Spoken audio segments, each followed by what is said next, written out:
That night, I understood that a slap does not hurt the cheek, it hurts the soul.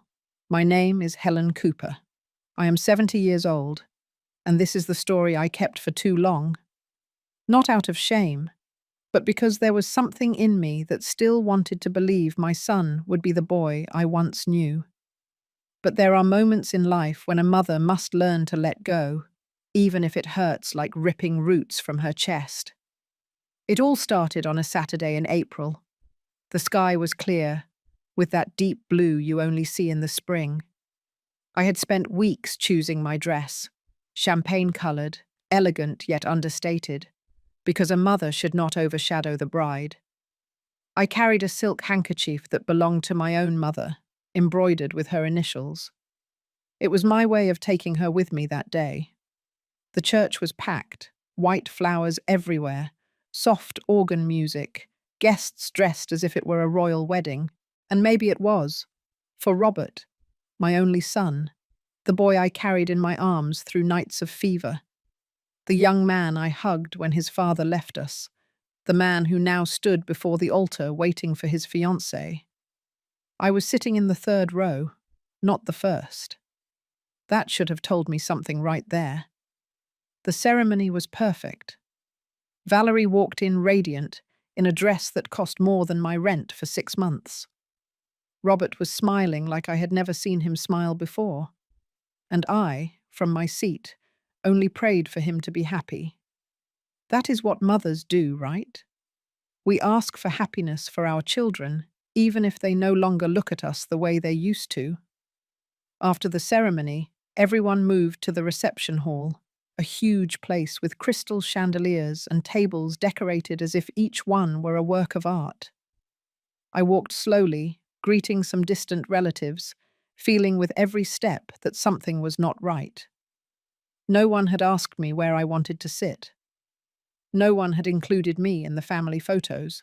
Then I saw him. Robert was walking toward me with that expression I knew too well, the same one he had as a teenager when he was about to say something hurtful. Valerie was beside him, with a cold smile that did not reach her eyes. "Mum," he said loudly, loud enough for several guests to turn around. "I need to talk to you." "Of course, my dear," I replied, trying to stay calm. "Do you want to go somewhere more private?" "No, here is fine." And then it happened. He raised his hand and slapped me, hard. The sound echoed through the hall like a gunshot. Before I could react, the second one came. My face was burning, but what hurt the most were the eyes of all those people on me. "You are not welcome, Mum. Leave." The words came out of his mouth like poison, cold, calculated, as if he had rehearsed them. My legs trembled. I felt the floor moving beneath my feet. But I did not cry. I did not scream. I just clutched my embroidered handkerchief between my trembling hands and walked toward the exit, step by step, with my head held high, though everything inside was falling apart. No one stopped me. No one said anything. When I got outside, the cool air hit my face. I leaned against the hall wall, and finally the tears fell. Not from the physical pain, but because I had just lost my son in front of 200 people. I took a taxi home. The whole way I held that embroidered handkerchief. My mother's initials seemed to glow under the lamplight. And in that moment, something inside me changed. It was no longer just pain. It was clarity. That night, sitting in my small living room with a cup of chamomile tea in my hands, I made a decision, one that would change everything. Because there are hits that mark the skin, and there are hits that mark the road. Before I tell you what I did with that envelope, I need you to understand something. Robert was not always like this. There was a time when my son was all tenderness.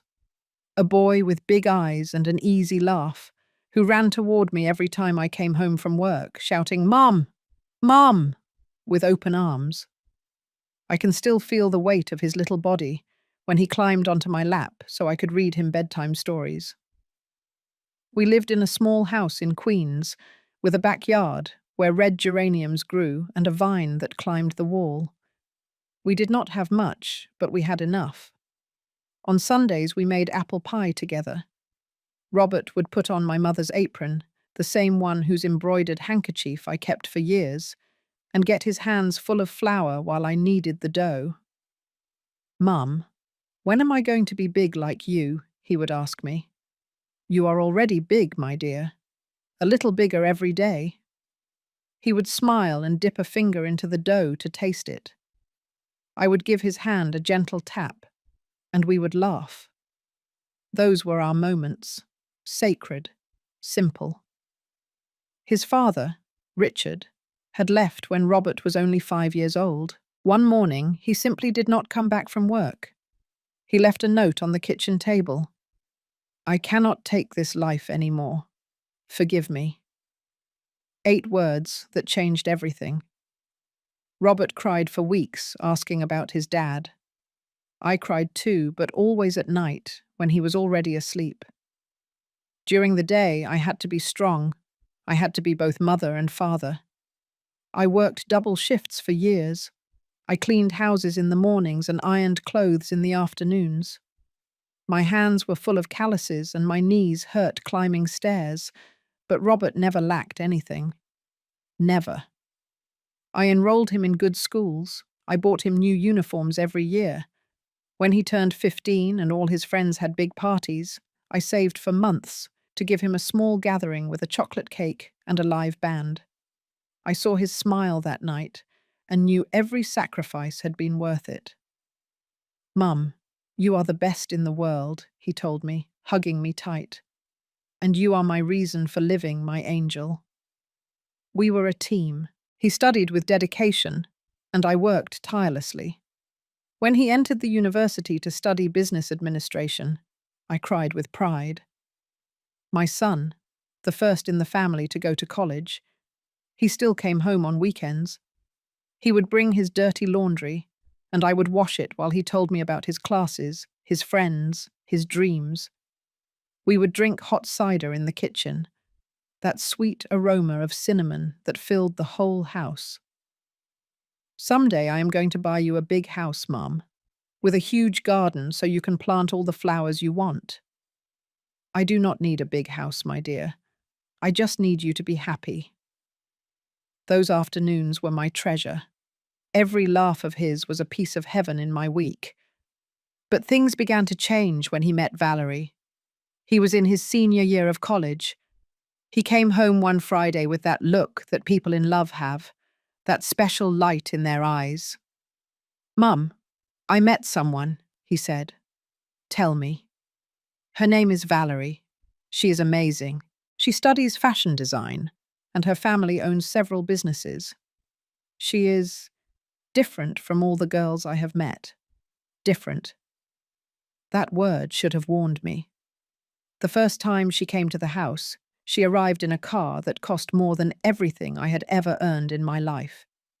She stepped out of the vehicle with high heels and huge sunglasses, looking at our little house as if it were an antique museum.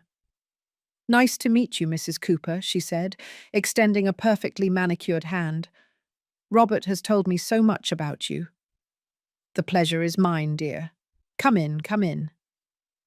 I made chicken and biscuits. Valerie smiled, but it was a polite smile, one of those you learn in etiquette classes. She sat on the edge of the chair as if afraid of getting dirty. During that meal, I tried to be warm, to make her feel welcome. I asked her about her studies, her family, her plans. She answered in monosyllables, occasionally looking at her phone. Robert was fascinated. He looked at her as if she were an angel descended from heaven. After that day, my son's visits became less frequent. He no longer came on weekends. When I called him, his answers were brief. "I am busy, Mum. I will call you later." But later never came. Even so, I kept that embroidered handkerchief in my drawer.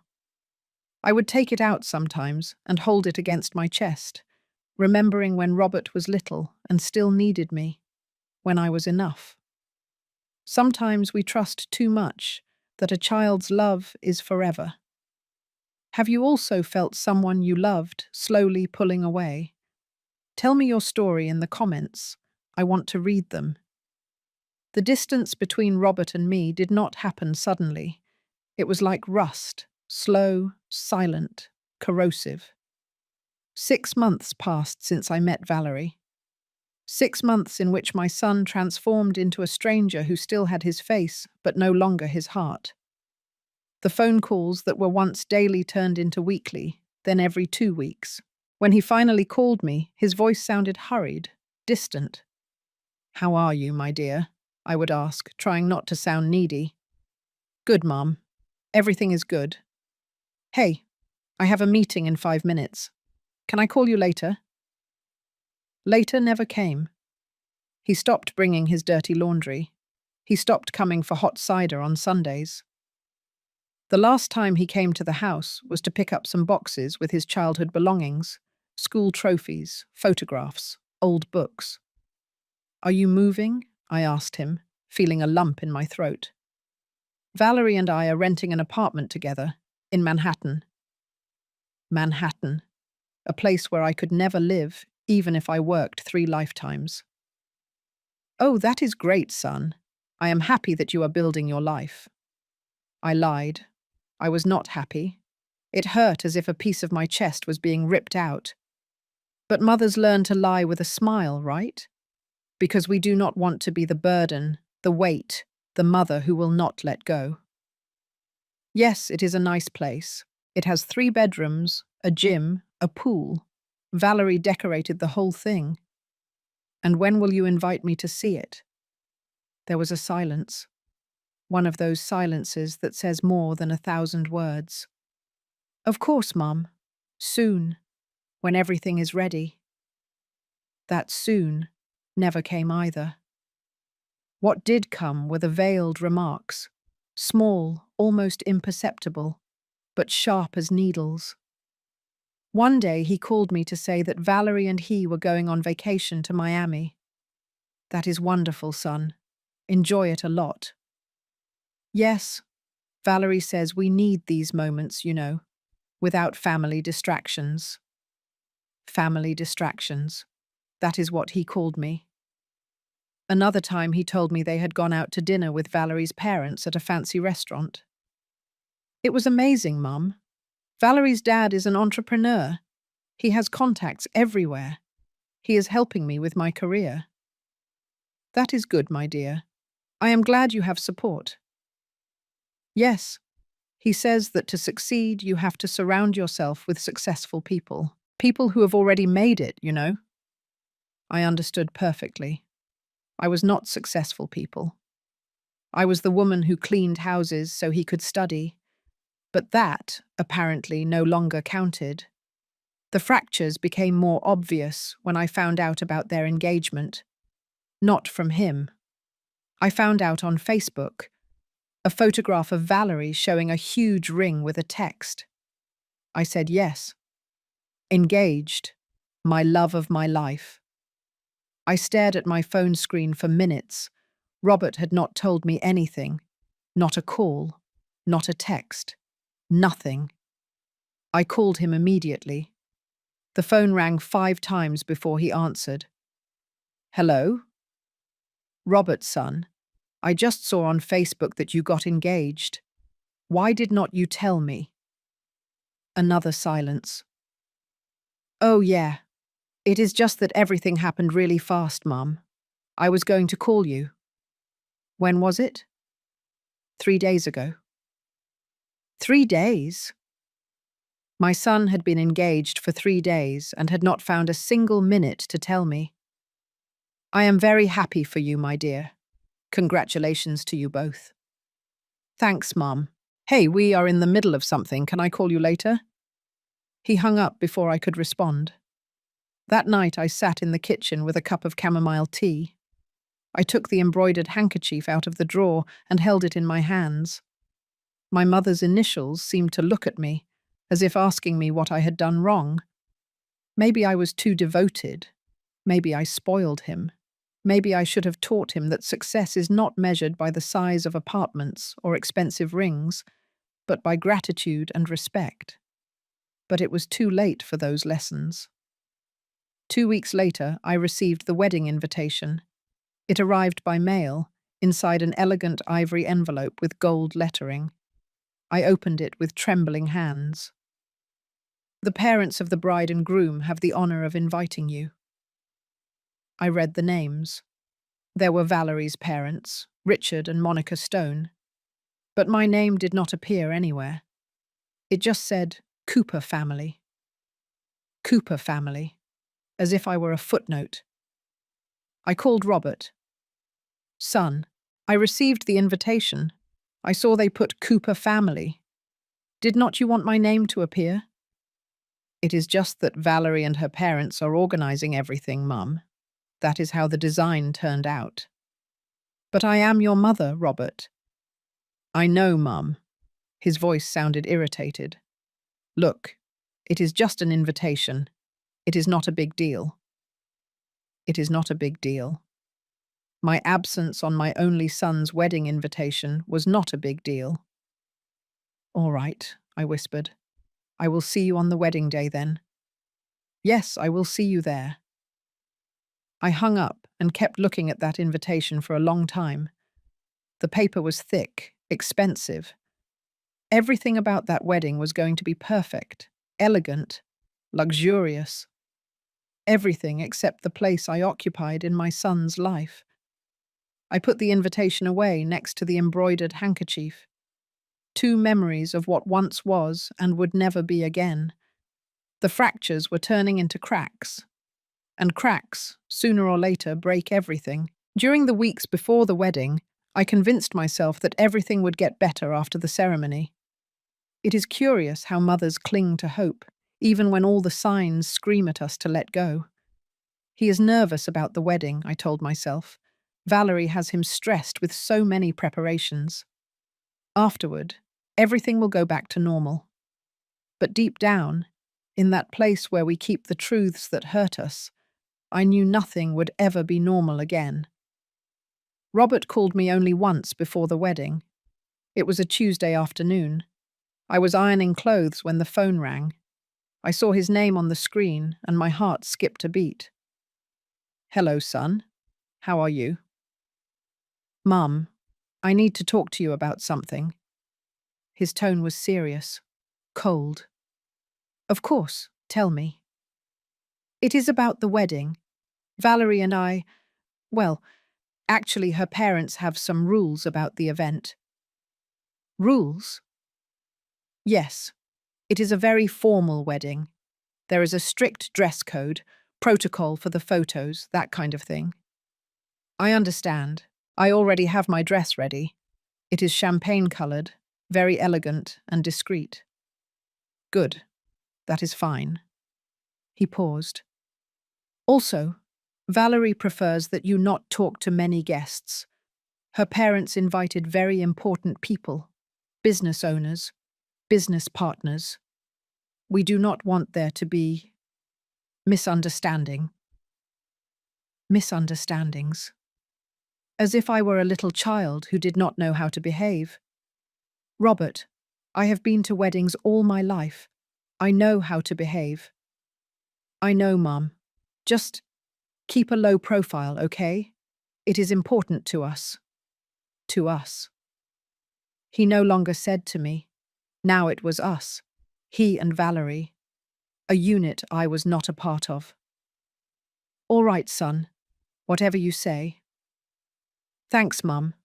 I will see you on Saturday.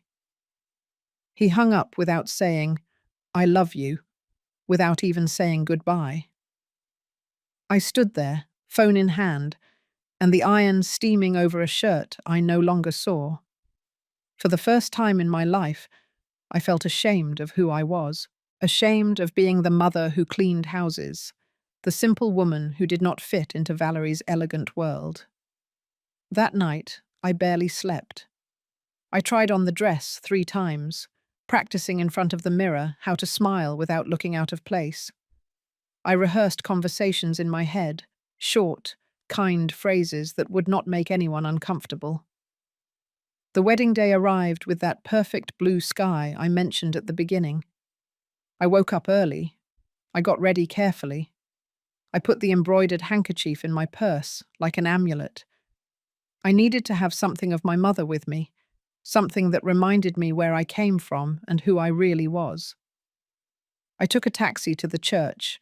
I did not want to ask Robert to send a car for me.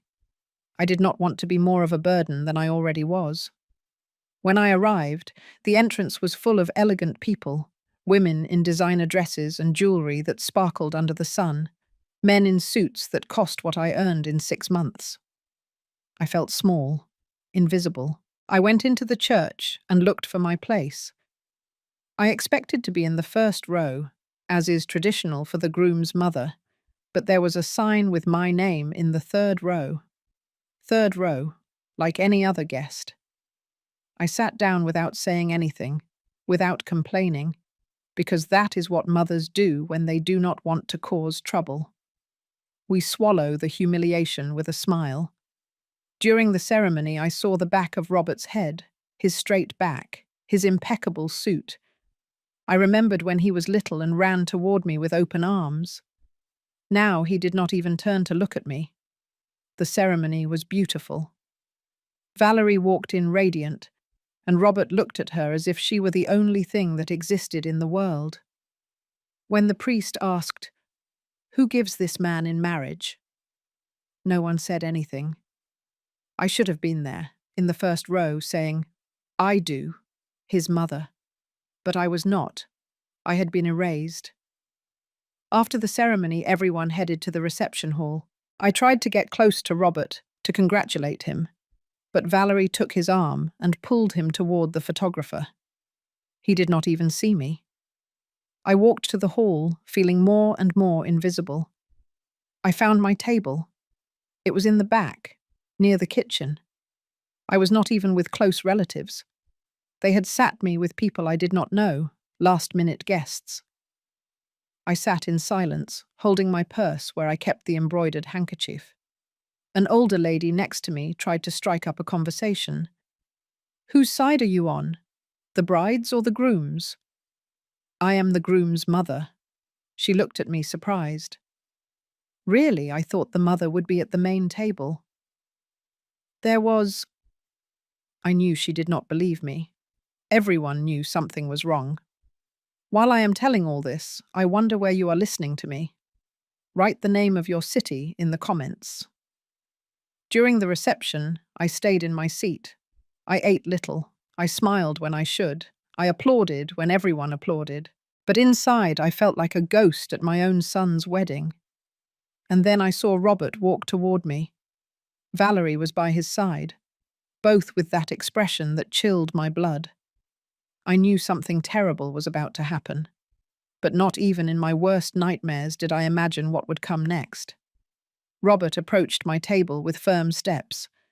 Valerie walked beside him with that perfect smile she had perfected for the cameras, but her eyes were cold, calculating. My heart began to beat faster. Something in the way they looked at me told me this was not a courtesy visit. "Mum," Robert said.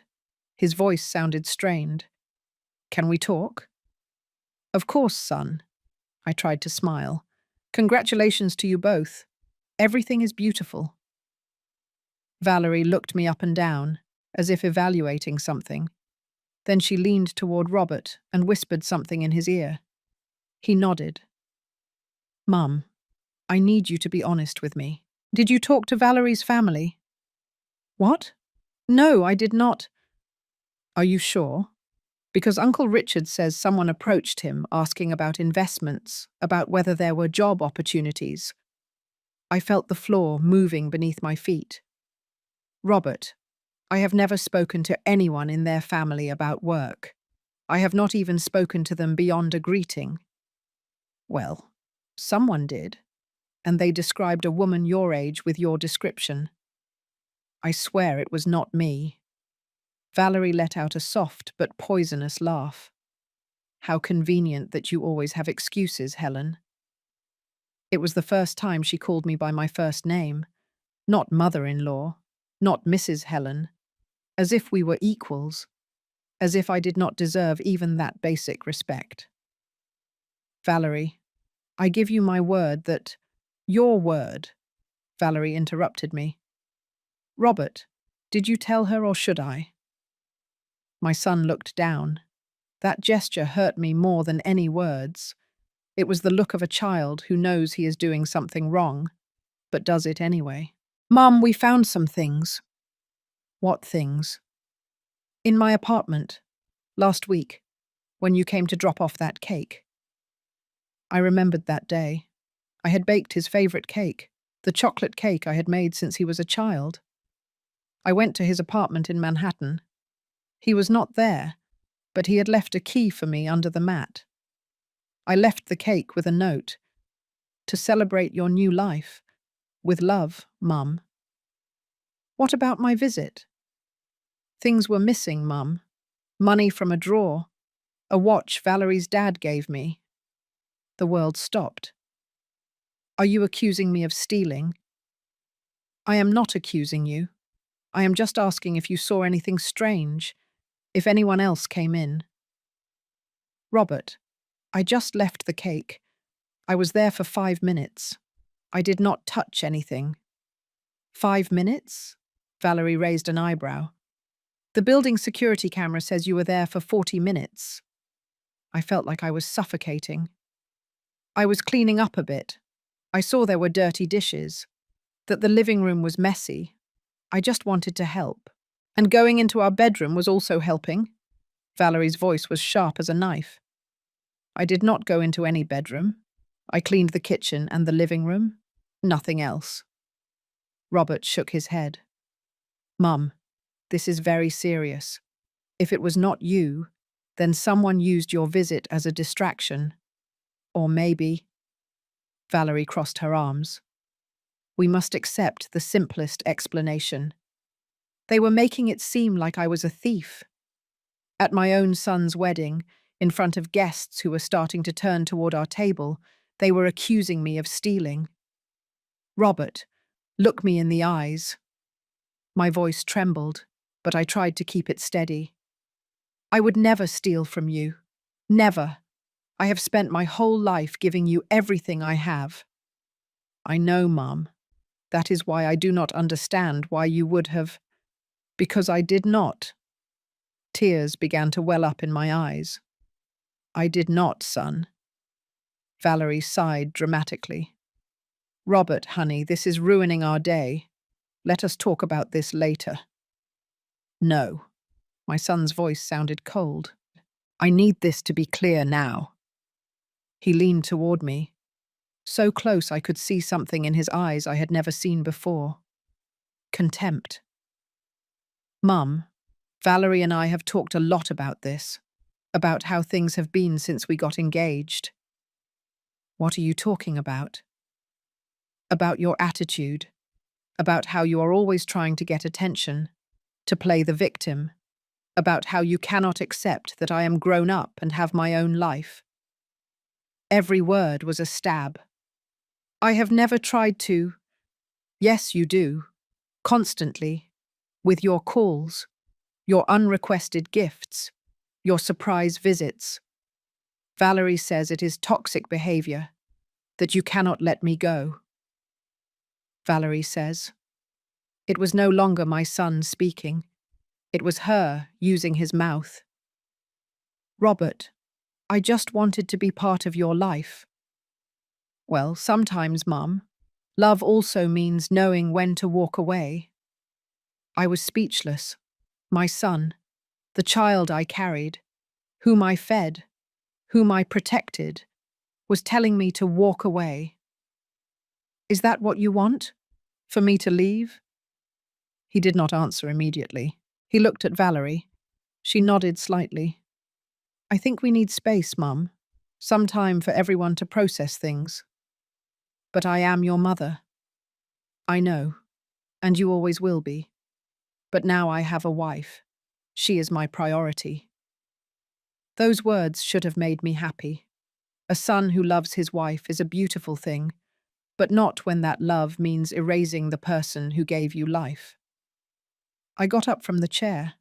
My legs were trembling, but I managed to stay standing. I understand. Robert seemed surprised that I was not arguing. Yes, I understand perfectly. I grabbed my purse. Inside was the embroidered handkerchief, my house keys, and my dignity, which I still had, even if by a thread. I wish you the best, truly. I started walking toward the exit. I heard murmurs around me. The guests had already realized something was happening, but I kept walking.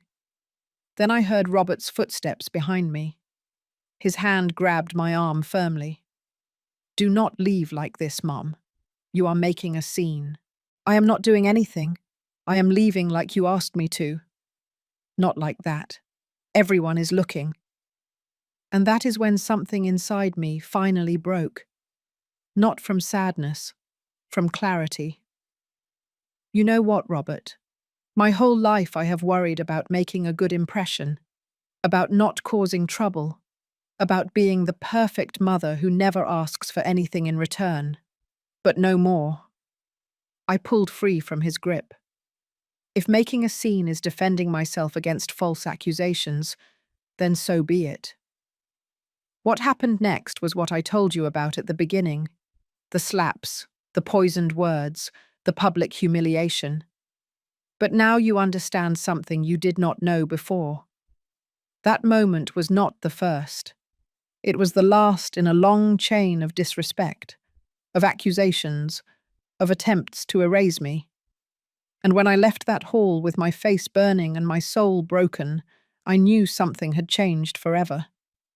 I was no longer going to deny myself. I was no longer going to submit. For the first time in 70 years, I was going to do what I should have done from the start. Defend myself. That night, after arriving home with my face swollen and my heart shattered, I sat at the kitchen table for hours. I did not turn on the television. I did not call anyone. I just stayed there, in the silence of my small house in Queens, holding that embroidered handkerchief in my hands. My mother's initials seemed to speak to me. M.C.V. Mary Cooper Vaughan, a woman who had also suffered, who had also been strong when life demanded it of her. I remembered something she told me shortly before she died. I was 30 years old and had just found out that Richard, Robert's father, had been unfaithful to me. I was crying in her kitchen, exactly as I was crying in mine now. Daughter, she said, taking my hands, sometimes life makes us choose between our peace and the love of others, and when someone forces you to choose, they are already telling you that your peace is worth nothing to them. But Mum, he is my husband, my son's father. And you are a daughter of God before you are any man's wife. Never forget that. I did not forget it, but I ignored it. I stayed with Richard for another 2 years, until he decided to leave. And now, 40 years later, I was making the same mistake with my son, sacrificing my peace for love. I got up from the chair and walked to my bedroom. From the closet, I took out an old box where I kept important documents, birth certificates, deeds, old photographs. And at the bottom, I found what I was looking for. A black notebook where I had written everything down. You see, I am not a formally educated woman, but I am observant. And for the last 2 years, since Robert met Valerie, I had started writing things down. Small details that did not add up. I opened the notebook and read my own notes. March 2023. Robert asks to borrow $5,000 for a business course. Says Valerie convinced him to sign up. I transferred the money. He never returned it, nor did he mention the course again. July 2023. Valerie shows off a handbag on Facebook that cost $30,000. Robert had told me she came from a rich family, but then I learned from his cousin that Valerie's dad went bankrupt 3 years ago. October 2023. Robert asks to borrow another $10,000, says it is for the apartment deposit. Later, I found out Valerie's parents paid for the entire apartment, January 2024. Valerie posts a photo of a vacation in Miami. Robert had told me he did not even have money to come visit me. Page after page. 2 years of small lies that accumulated like drops until they formed a sea. But the note that hurt me the most was the last one. April 2024. Robert called me asking for $20,000 for Valerie's medical emergency. He said it was urgent. I sold the gold hoop earrings my mother left me. 3 days later, Valerie published photos of the engagement ring that cost over $100,000. I had sold my mother's hoop earrings, the only thing of value I had left. And my son had used that money not for an emergency, but to impress a woman who was using him. I sat on the bed with the notebook open on my lap. Tears fell onto the pages, slightly blurring the ink, but the words were still there. The evidence that my son had become someone I did not recognize. Then I heard a sound at the door. Someone was knocking. It was almost 11 o'clock at night. I looked out the window and saw an unknown car parked outside. A man in a suit was standing at my entrance. I opened the door cautiously. "Mrs. Helen Cooper?" "Yes, that is me." "My name is Robert Miller. I am an accountant. I work for the Stone family." Valerie's last name. My stomach tightened. "What do you want?" "Excuse the hour, but this is urgent. May I come in?" I let him in, more out of curiosity than trust. He sat in my small living room and took a folder out of his briefcase. "Mrs. Cooper, I came because I have to talk to someone, and you are the only person who can understand the seriousness of what is happening." "I do not understand." "I work for Mr. Richard Stone, Valerie's father. Or rather, I worked. I resigned this afternoon because they asked me to do something that goes against my professional ethics." I sat down across from him, feeling that something important was about to be revealed. "What did they ask you to do?" "Falsify documents for insurance fraud. The Stone family is bankrupt. They have been living on appearances for 3 years. The business failed. The properties are mortgaged. Everything is a facade." "And what does this have to do with me?" "Valerie did not fall in love with your son, Ma'am. She investigated him. She looks for young men with potential, without a strong family to protect them. She manipulates them, isolates them, and eventually uses them for financial schemes." I felt a chill run down my spine. "How do you know that Robert—" "Because she has done this before. Twice. She has a pattern. She gets married, convinces the husband to put everything in her name, out of love, and when he is no longer useful, she discards him. One of her ex-husbands lost everything. The other is still suing her." I was speechless. "Why are you telling me this?" "Because I heard what happened at the wedding today, and because I found this." He took a document out of the folder and handed it to me. It was a power of attorney, with Robert's signature, giving Valerie total control over his bank accounts, his future properties, everything. He signed this 2 weeks ago. Valerie convinced him by telling him it was romantic to share everything, but legally your son just handed over his life. I looked at the document. Robert's signature. That signature I had taught him to make when he was 7 years old, practicing his name over and over on notebook paper. "Mr. Miller, why are you helping me? You do not know me." He lowered his gaze. "Because I also had a mother who tried to warn me about the wrong woman. I did not listen to her. When I finally saw the truth, it was too late. My mother had died. I could never ask her for forgiveness for not listening." He stood up. "I do not know if your son will listen to you, Mrs. Cooper. He probably will not. Valerie is very good at what she does.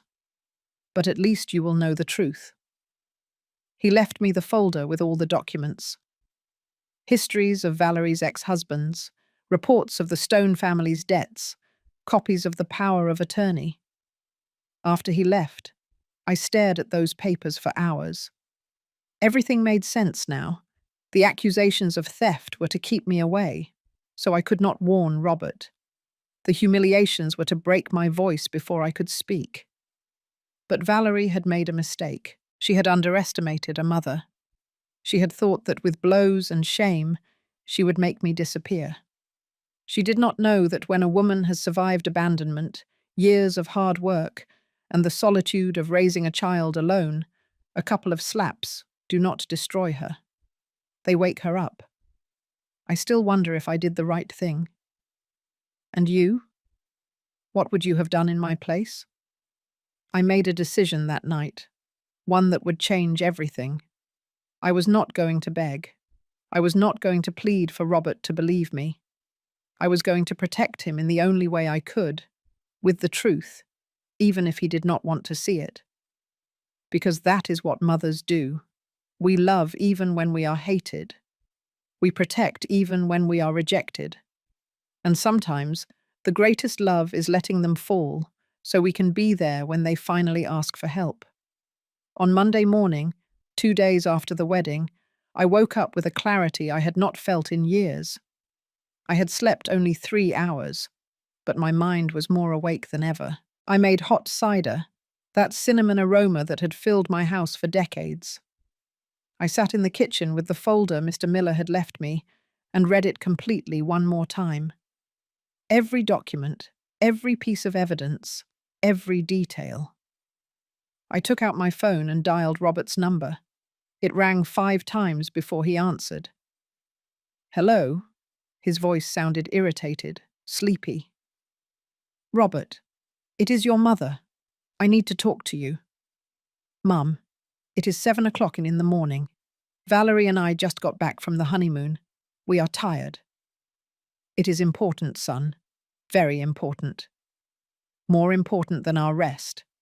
Look, we already talked about this.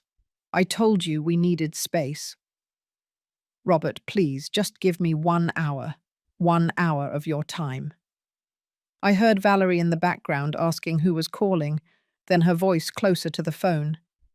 Tell her we will call later, honey. We need to sleep. My son did not even respond. He just hung up.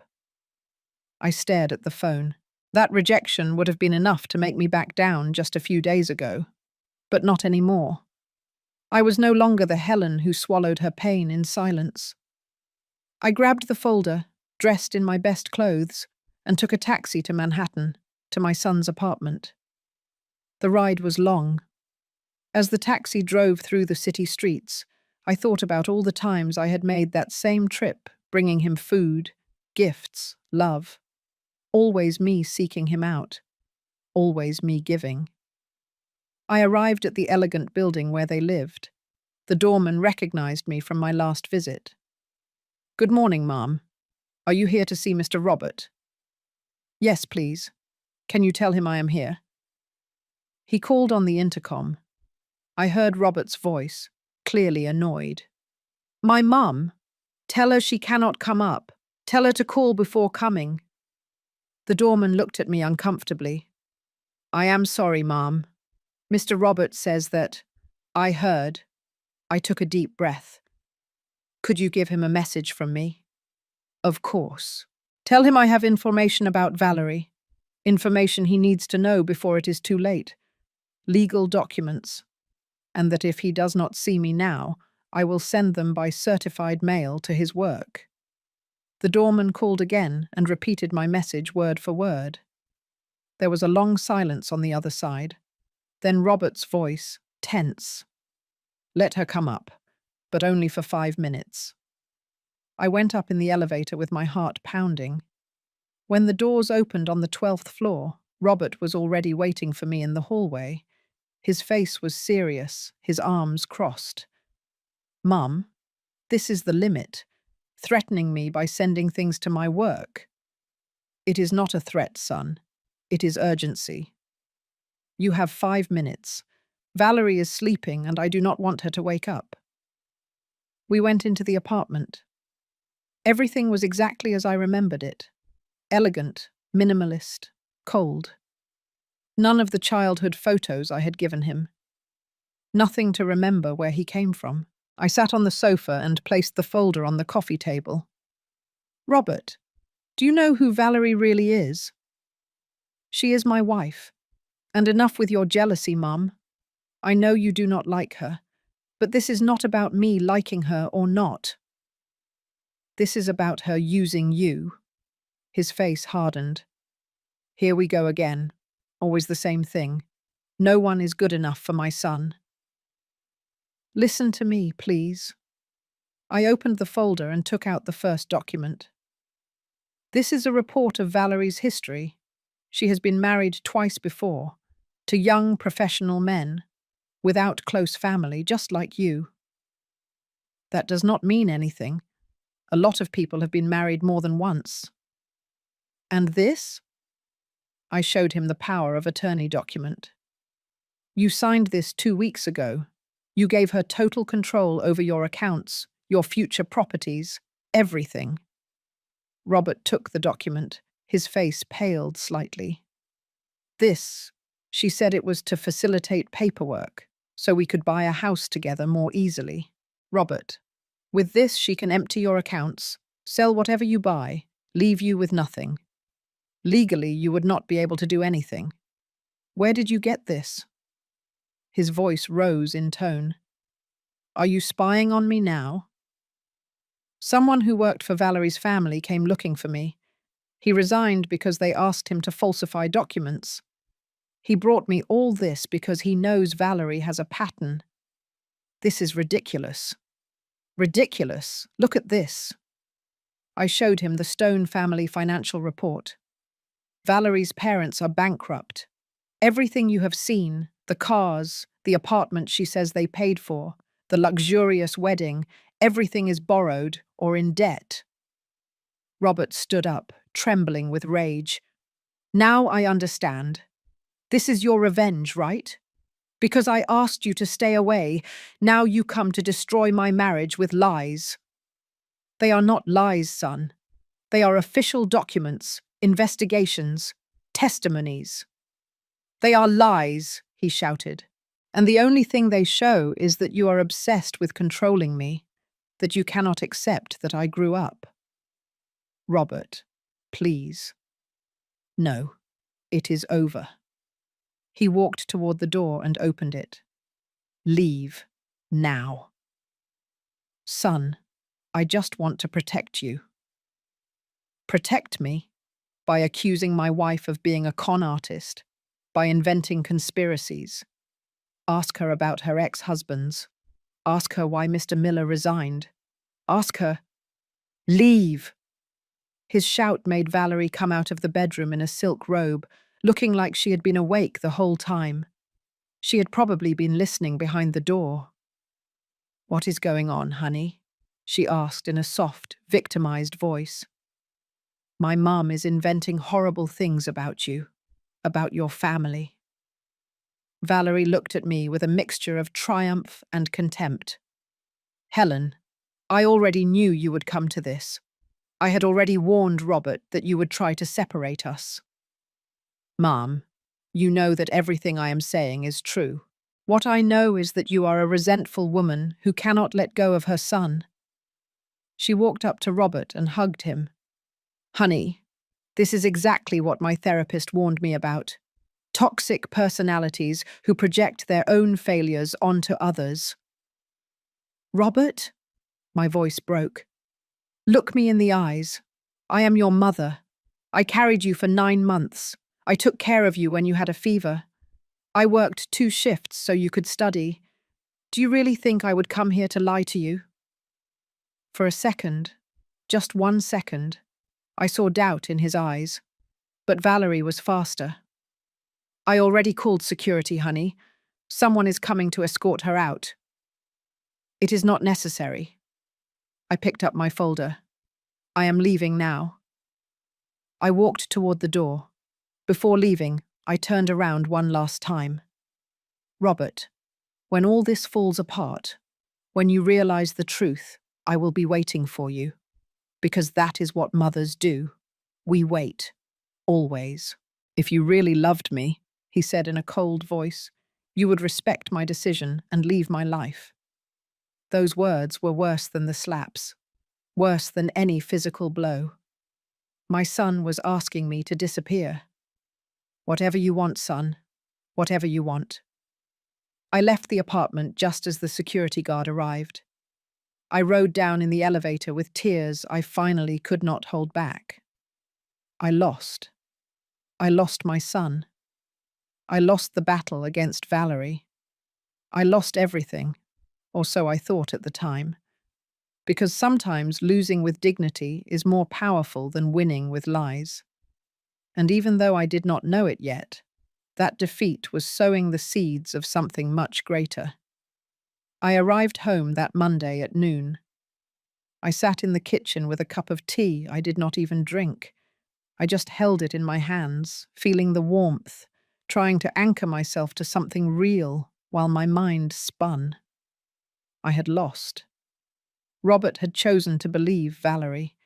He had chosen comfortable lies over uncomfortable truth, and I could not do anything else.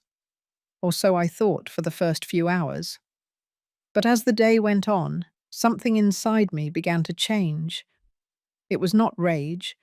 It was not revenge. It was something deeper. It was the understanding that true love sometimes means letting go, but not without leaving rescue tools. I took out the folder Mr. Miller had given me again. I reviewed it document by document. Then I took out my black notebook, where I had written down all the small lies of the last 2 years. The photos I had saved of Valerie's social media posts, the receipts of the transfers Robert had asked me for. I organized everything, chronologically with notes in the margin explaining each thing. Then I made a decision.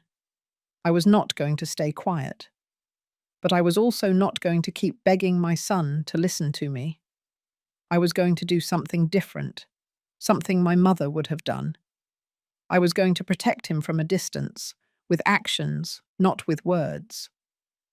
I called a lawyer, not just any lawyer, but the best I could find with my limited savings. Mr. Smith had his office in a modest area of the city. He was a man in his 60s, grey-haired, with eyes that had seen too many injustices. Mrs. Cooper, he told me after reviewing all the documents, you have enough evidence here for 3 different lawsuits. I do not want to sue my son. I am not talking about your son. I am talking about Valerie Stone and her family. What they did at the wedding, physically assaulting you in front of witnesses, is a crime. The false accusations of theft are defamation. And if we can prove the insurance fraud the accountant mentioned, they could face criminal charges. And my son? Your son is a victim too, ma'am. If we start the correct legal process, we can protect him. The power of attorney he signed can be annulled if we prove it was obtained through manipulation and deceit. I was silent for a long time. Mr. Smith, if I do this, Robert is going to think I betrayed him. Maybe. But when time passes and he sees that you were right, he will understand that this was love, the kind of love that hurts, but saves. How long would it take? A process like this can take months, maybe a year. But Mrs. Cooper, you are 70 years old. This kind of stress. I am 70 years old, I interrupted him. But I have survived worse things than a lawsuit. I have survived abandonment, poverty, raising a son alone. I can survive this too. He nodded with respect. Then we will begin. But I need you to understand something. The moment you file this lawsuit, there is no turning back. Your son will find out. Valerie will fight back. It is going to be a difficult road. I know, but it is the only road that lets me sleep in peace. That afternoon I signed the papers, civil lawsuit for physical assault and emotional distress, criminal complaint for defamation, request for investigation of financial fraud. Mr. Smith explained that the lawsuit included the photographs that several guests had taken at the wedding. In this day and age, everyone has a cell phone. Everyone records. And although it was humiliating for you, those recordings are now evidence. We will present them in court, he told me. And, Mrs. Cooper, there is something we must consider. This could become public. The media might be interested in the case. I do not want publicity. I understand. But sometimes publicity protects. It prevents the opposing party from being able to sweep things under the rug. Do whatever is necessary. Just keep Robert as protected as possible. He is a victim in all of this, even if he does not know it yet. The following days were strange. I continued my normal routine, cleaning houses, ironing clothes, drinking hot cider in the mornings. But there was a difference. I no longer carried that weight in my chest. I had taken action. I was no longer paralyzed. A week after filing the lawsuit, the lawyer called me. Mrs. Cooper, the notifications have been delivered. Valerie Stone and her family were notified of the lawsuit. Your son was too. How did he react? According to the process server, the young man Robert received the envelope without saying anything. He just opened it, read it, and closed the door. I imagined that moment. My son opening an official envelope, seeing my name as the plaintiff, reading the accusations against his wife. The shock, the rage, probably. And Valerie? She tried to refuse the notification. She screamed that it was harassment, but legally she has been notified. Now they have 20 days to respond. That night, sitting in my living room with my mother's embroidered handkerchief on my lap, I felt something I had not felt in a long time. Peace. Not peace because things were good. Peace because I had done the right thing. I had defended my dignity. I had planted a seed of truth that sooner or later would blossom. My phone started ringing. It was Robert. 1 call, 2, 3, 5 calls in 10 minutes. Then texts. Mum, what did you do? Call me now. This is crazy. Did you sue Valerie? Are you crazy? 26 messages in total. But I did not answer any of them, because I had learned something important. Sometimes silence is the most powerful answer. Sometimes saying nothing says everything. The 27th call came at 2 o'clock in the morning. This time I answered. Hello? Mum. His voice sounded different, not angry, broken. Why? Because someone had to tell the truth, son. The truth? Your truth full of lies and accusations? They are not lies. They are documented facts. And when the judge reviews everything, he will see it too. Mum, please withdraw the lawsuit. We can solve this as a family. There is no family anymore, Robert. You said so yourself. You asked me to leave your life. I did not. I was angry. And I was being assaulted. In front of 200 people. Where was your family then? Silence. Son, when you are ready to hear the complete truth, I will be here. But until then, this follows its legal course. Valerie says she is going to countersue you, that you are going to lose your house, your savings, everything. Let her try. I am not afraid anymore. I have lost things more valuable than money. I have lost my son's respect. What else can they take from me? Mum. Good night, Robert. Take care. I hung up. And for the first time in 2 years, I slept all night, deeply, without nightmares. Because I had recovered something I had lost a long time ago. My dignity. And that, I would soon discover, was the most powerful weapon of all. The next 3 months were like living in two parallel worlds. In one, I continued my normal life, working, praying, taking care of my geraniums in the backyard. In the other, a legal process advanced slowly but surely, unraveling every lie Valerie had woven. Mr. Smith kept me informed every week. Mrs. Cooper, they filed their countersuit. As we expected, they are accusing you of defamation, harassment, and emotional distress. They are asking for compensation of $500,000.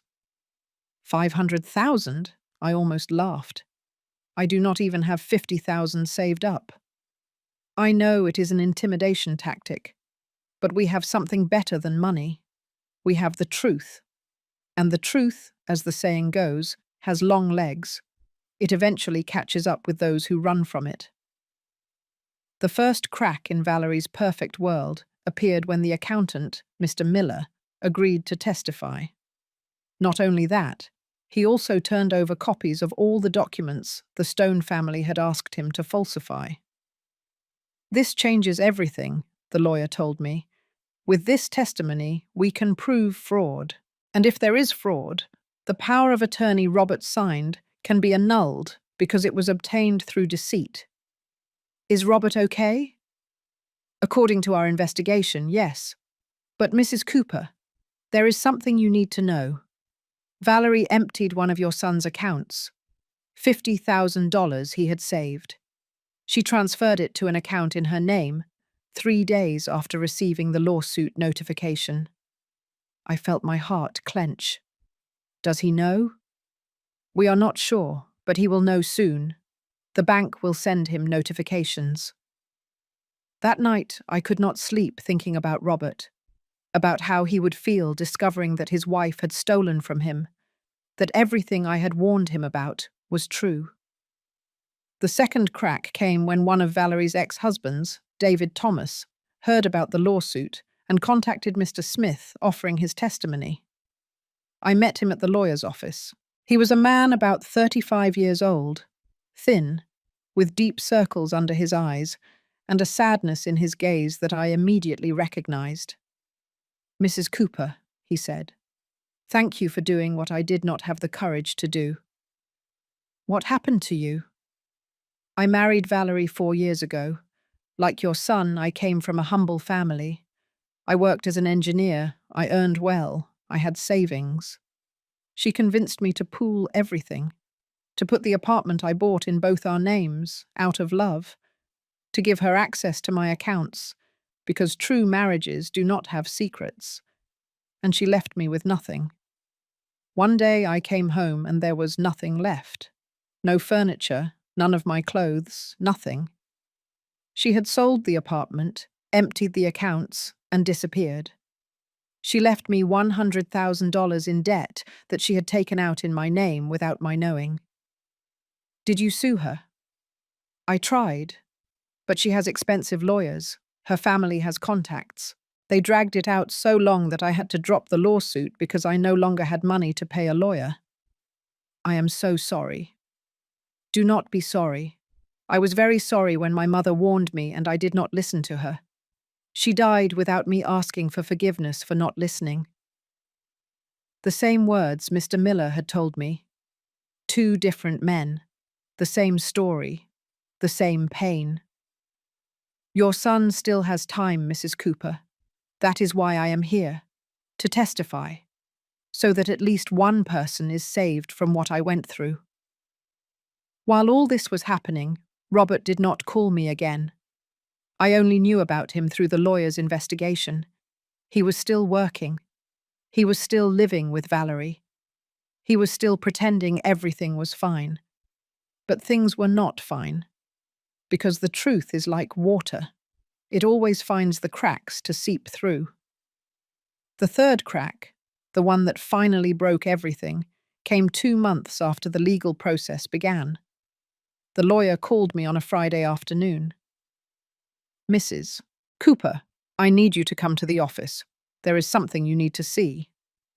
When I arrived, there was a manila envelope on his desk. This arrived today, anonymously. Inside were photographs. Valerie with another man, in a fancy restaurant, at a hotel, kissing. The photographs have dates, the lawyer explained. All of them are from the last 6 weeks, while she was married to Robert. I felt nauseous. Who sent them? I do not know, but look at the last photograph. It was an image of Valerie entering a bank with that man. The date was from a week ago. We investigated. That man is James Nelson, a 45-year-old businessman, divorced, rich, very rich. Do you think We think your son is no longer useful to her. She is preparing her next move. That is why she emptied the account. She is taking out everything she can before leaving him. The pieces fit together. Valerie had never loved Robert. She had only been waiting for the right moment to jump to the next level. What do we do with this? We present it as evidence. It demonstrates her pattern of behavior. And Mrs. Cooper, there is more. The insurance fraud investigation has advanced. The prosecution is going to press charges against the Stone family. This is no longer just civil. It is criminal. And Robert, he is not implicated. We made sure of that. He is a victim, not an accomplice. That night, as I held my mother's embroidered handkerchief, I prayed. Not for revenge. I prayed for my son, that he would open his eyes before it was too late. And my prayers were answered, but not in the way I expected.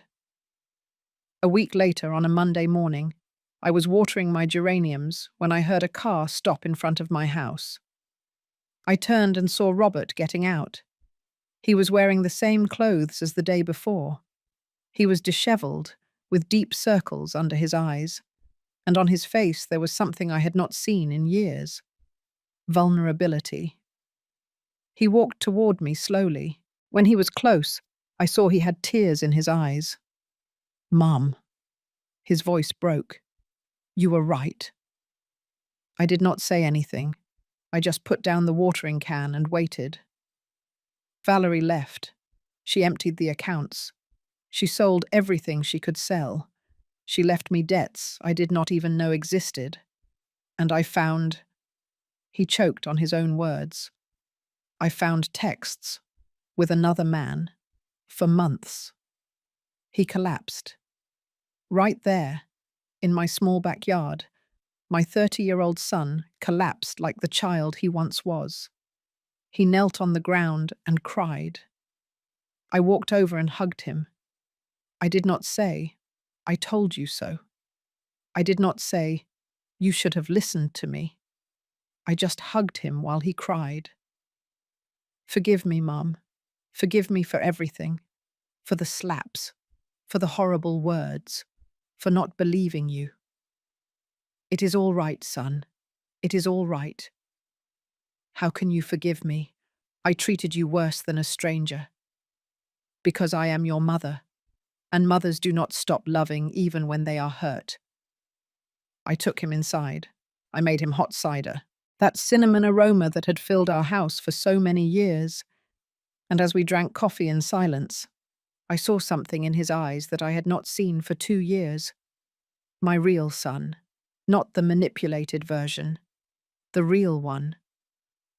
Mum, the lawsuit, I know you were right. But now, what is going to happen? What is going to happen is that justice will take its course. Valerie and her family are going to face the consequences of what they did, not just to you, to other men before you. I feel so stupid. You are not stupid. You were manipulated by someone who is very skilled at manipulating. But son, there were signs, many signs that you chose to ignore. I know. And the worst thing is that I saw them, but I wanted to believe it was true love, that someone like her could love me. Someone like her. Someone successful, rich, from the world I wanted to belong to. and there was the deeper truth. My son had not just been manipulated by Valerie. He had manipulated himself. He had wanted so badly to escape his origins, his humble life, that he had sold his soul to the first mirage of success that appeared. Son, I took his hands. Success is not measured by luxurious apartments or expensive weddings. It is measured by being able to sleep peacefully, knowing you did not hurt anyone, by having people who truly love you, not for what you have, but for who you are, like me, who loved you when we had nothing but homemade apple pie and a small house, who kept loving you when you rejected me, who loves you now that you come back broken. Robert cried again, but this time they were different tears, tears of true repentance. I can stay here for just a few days, until I find somewhere to live. This is your home, son. It always was. That night, after Robert fell asleep in his old room, I sat in the kitchen with the embroidered handkerchief in my hands. My mother's initials, MCV, glowed under the light. You did well, daughter. I could almost hear her voice. You defended your dignity, and you saved your son. That is what strong women do. And in that moment I understood something profound. Sometimes the greatest love looks like abandonment. It looks like letting go. It looks like standing firm even when it hurts. Because Valerie had lost. Not because of my lawsuit. Not because of the lawyers. She had lost because she built her life on lies.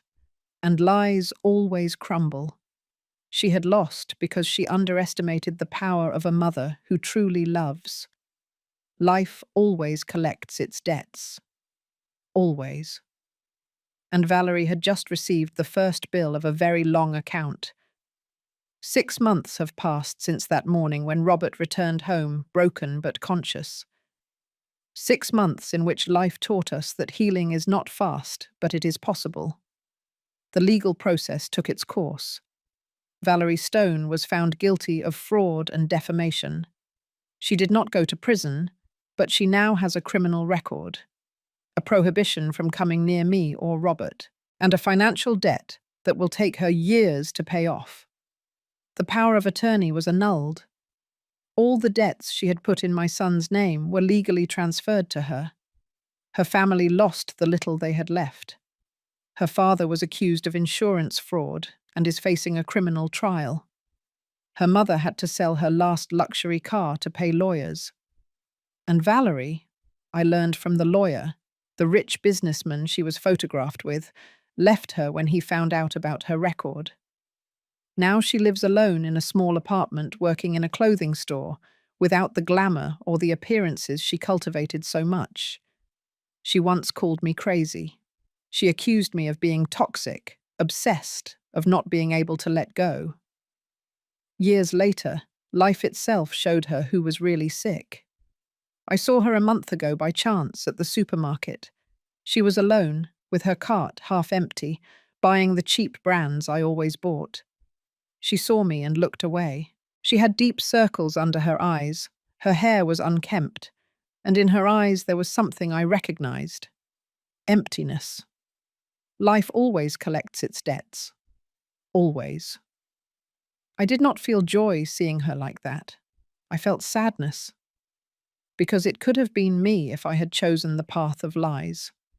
Because every decision we make either builds us up or destroys us. And Valerie chose to destroy others until she destroyed herself. Robert, my son, has been the real miracle of these months. The first few days were difficult. He cried at night. He blamed himself. He repeated over and over, "How could I have been so blind?" "You were not blind, son," I would tell him. "You were human, and humans make mistakes. The important thing is to learn from them." Little by little, he began to rebuild. He quit the job where Valerie's father's contacts had placed him. He got a new position, more modest but honest. He moved from Manhattan to a simple apartment nearby in Queens. On Sundays, he comes for breakfast. We make apple pie together, like when he was a child. He kneads, and I bake. The aroma of cinnamon fills the house again. 2 weeks ago, he gave me something. It was a small box wrapped with gift paper that he had decorated himself with clumsy drawings. Open it, Mum. Inside were my mother's gold hoop earrings, the ones I had sold to give him money. How? I looked for them for months. I went to all the pawn shops in the city. I finally found them. They are not the exact same ones, but they are the same design. I cried, not tears of sadness, but of healing. Son, you already gave me back the most important thing. You gave back yourself. That afternoon, with the hoop earrings on and my mother's embroidered handkerchief on the table, I told him everything. Every detail, every moment of pain, every difficult decision, every night I prayed for him. Mum, when you slapped me in public, I mean when I slapped you, when you slapped me, son, do not change the story. When I slapped you, he looked down. What did you feel? I felt like I was losing my son, but I also felt clarity, because that moment showed me how far your confusion had gone, and it gave me the courage to do what I had to do, to defend you, even if it meant confronting you. How did you know it was the right thing to do?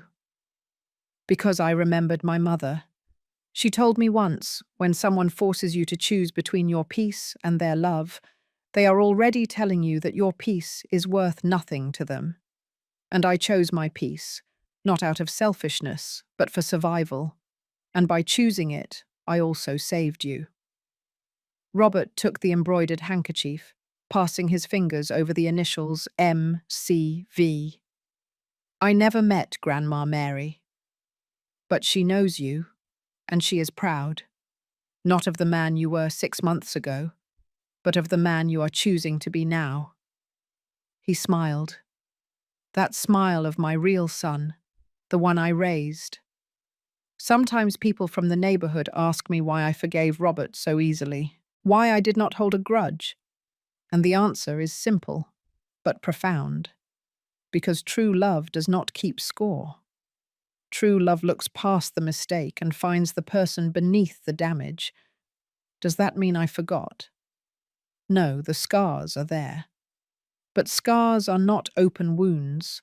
They are evidence that we healed, that we survived. Does it mean I trust blindly again? No. Trust is rebuilt with actions, not with words. And Robert knows it. He does not ask for trust. He shows it to me, day by day, call by call, visit by visit. A week ago, he told me something important. Mum, I met someone. My heart skipped a beat, but this time not out of fear, but curiosity. Yes, her name is Patricia. She is an elementary school teacher. She comes from a humble family like us. She does not have a car or wear designer clothes. But when she smiles, Mum, when she smiles, it is like the world makes sense. And what do you feel? I feel peace. Not that crazy excitement of wanting to impress her, just peace. Then that is good, son. When do you want me to meet her? When you are ready. No pressure. I met her yesterday. Patricia came to the house with a cake she had baked herself and flowers for me. She sat in my kitchen and drank hot cider without airs. She asked me about my life, about my geraniums, about the embroidered handkerchief that was on the table. When they left, I told Robert. She is different. I know. Take care of her. But son, take care of yourself most of all. That is the most important lesson. Now, as I finish telling this story, I am sitting in my small backyard, where the red geraniums grow and the vine climbs the wall. My mother's embroidered handkerchief is on my lap.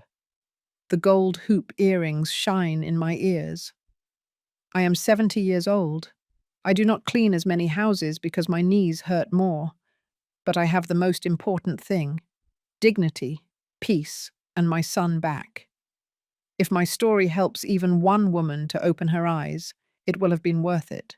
If even one mother reads this and finds the courage to defend herself, not to allow herself to be humiliated, to choose her peace even if it means temporarily letting go of the one she loves, then every tear I shed made sense. Because this is what I learned in 70 years of life. True love sometimes looks like firmness. It looks like saying no when everyone expects you to say yes. It looks like walking alone when everyone thinks you should stay. And when you walk with dignity, even if you walk alone, eventually those who truly love you find their way back. Life always collects its debts, but it also rewards dignity. Valerie built a castle of lies, and it collapsed on her. I built a simple life on truth, and it remains firm. Which one do I prefer? Mine, always mine, because I can sleep peacefully, because I can look at myself in the mirror without shame, because when I meet my mother on the other side, I will be able to tell her, I am your daughter. Mother, I am your daughter. And she will smile and tell me, you did well, my child. You did well. Thank you for listening to me until the end. If this story touched your heart, subscribe and hit the notification bell to hear more stories of women who transformed their pain into wisdom. Every day, a woman, a life lesson. Share this story with someone you love. Sometimes a story like this can change an entire day. May God bless you. And remember, it is never too late to choose your dignity. It is never too late to defend yourself. It is never too late to be the strong woman you were always meant to be. Until next time.